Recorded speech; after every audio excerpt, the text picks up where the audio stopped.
In our news bulletin for this evening, man facing willful damage charges has been released from prison following a special bail hearing proceeding yesterday. Premier Toke Talangi has received an award and also presented funds to assist Tuvalu at a recent meeting that was held in Papua New Guinea. Young Niuean leader is a finalist in the SPC Pacific Way Face of the Future competition. Niue Lawn Bowls calls on overseas expertise to help improve the competitive edge in the sport as it slowly picks up momentum here on the island. Daylight savings in New Zealand affects flight arrivals and departures starting next week until April next year. A man placed in prison for willful damage to a police vehicle has been remanded on bail following a special hearing and decision issued yesterday.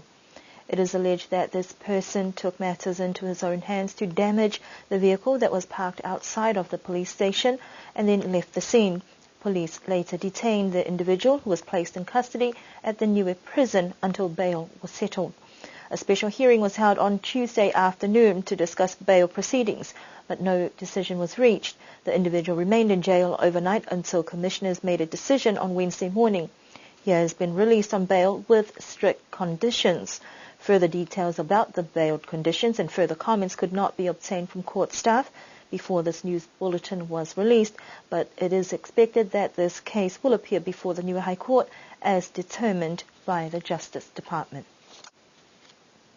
Niue's Premier Honourable Toke Talangi has been awarded one of the highest awards in Papua New Guinea, the Companion Star of Melanesia, during the recent Pacific Island Leaders Forum in Papua New Guinea. The Companion Star of Melanesia Award is in recognition of his leadership as a champion on the issue of climate change in small island states in the Pacific. It is one of the highest awards given to a foreigner in Papua New Guinea. Honourable Toke Talangi said he was humbled to be recognized by the government and people of PNG. The award was also for the people of Niue. Two other Pacific leaders received awards from Papua New Guinea's government. The President of the Republic of Kiribati, Honourable Anoti Tong, received the same award as Premier Talangi, while the Prime Minister of Samoa, Honourable Tuilaipa Sailele Malielanga-Ui, received the Grand Companion of the Order of Longohu, the highest awards of the Papua New Guinean government. Also at the same Pacific Leaders meeting, the Premier of Niue donated on behalf of the people of Niue $10,000 towards the rebuilding and rehabilitation of Tuvalu after Cyclone Pam devastated the tiny island earlier this year. The donation was received by Prime Minister Honourable Enele Sopoaga, who expressed his gratitude to Niue's contribution. Niue has a very close relationship with Tuvalu, with a number of Tuvalu families residing on the island, mostly in the village of Waia in the south of Niue, for the past 15 years. A young Niuean leader has made it as a finalist for the Secretariat of the Pacific Community Face of the Future competition. The competition was launched for the 20th anniversary since the Pacific Way program was first broadcasted. In August, the Secretariat of the Pacific Community made a call out for submissions from young people to highlight youth engagement in different areas. Youth from all over the Pacific region submitted online audition videos. An 18-year-old Clemencia Talosianiholo of Niue and 19-year-old Ivy Tali Marisia Toro of Fiji have been announced as the two finalists. Talo's audition video focused on youth engagement in environmental action. The video and person with the most likes will win the opportunity to work with the film crew from Pacific Way's program to produce a story for the show about youth in their home country. The audition videos have been posted on the Pacific Way Secretariat of the Pacific Community Facebook page for people to share and vote for by liking the video of their choice. We were unable to get a comment from Ms. Sioniholo, who departed the island this week to represent 350 Niue as part of the Pacific Climate Warriors campaign, who are heading to Europe for the next 2 weeks. They will be sharing stories of climate change and how it is impacting our islands and our people. A creative project for the mat weaving and iepili fabric creations was completed and launched this week prior to her departure. The final winner for the Face of the Future competition will be announced on the 9th of October. Niue's Lawn Bowls Association are getting assistance to help improve and generate more interest in the sport on the island. 2 experienced lawn bowls coaches from the World Bowls Australia arrived last Tuesday to a welcoming from the local bowls club on the island.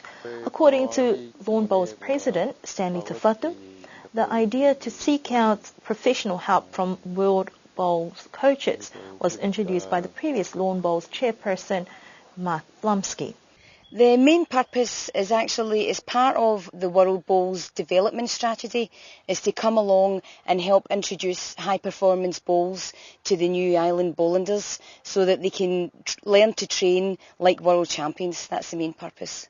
Well, what we're doing now is we're teaching people training drills. So we set up the green with specific targets, and what we do is identify each different type of shot that you can play doing bowls, and we get them to train so they're even better at it. So when they go to the main competition, they might have a difficult shot, but they know how to do it. They've trained really hard, and it'll improve.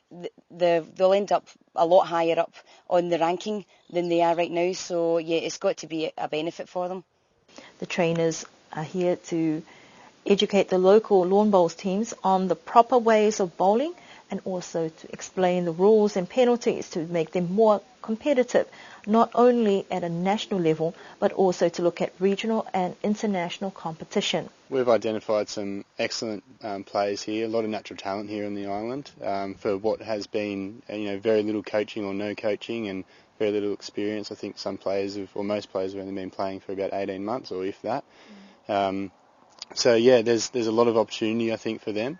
And for what they're doing out here now is really going to benefit where they're going to get in the near future, for sure. If Niue want us to come back, yeah, I'm sure we would absolutely love to come back, for sure. And we're happy to carry on coaching, even by email correspondence, to help with the training as it goes on. And maybe when they come to Australia for World Bowls, Commonwealth and stuff, that we could be there to help them out. Niue Lawn Bowls Club is very fortunate to have professional coaches on the island, and it has also become apparent that the level of interest in the sport is starting to grow. Both trainers are on the island until next Tuesday, and sessions are being held at the Niue Lawn Bowls Green during afternoon sessions from 3 to 6 until the day they depart. Flights to and from Niue will have a few slight changes as New Zealand prepares to move 1 hour ahead because of daylight savings. As of Sunday, New Zealand time will be 24 hours ahead of Niue, and this will affect flight arrivals and departures. Starting on Sunday, the 27th of September, the Air New Zealand flight will arrive at 1:45 and depart Niue at 1:45. All flights will be expected to arrive in New Zealand at 25 to 6 in the afternoon. In addition, check-in time has also been brought forward, and passengers or travellers will be able to check in starting at 8:30 in the morning.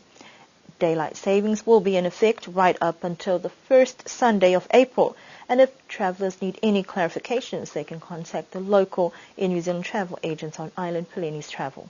And that concludes our news bulletin for this evening. Do have an enjoyable weekend ahead. Don't forget to go to the Alofino Show Day that will be held at the Niue High School grounds on Saturday.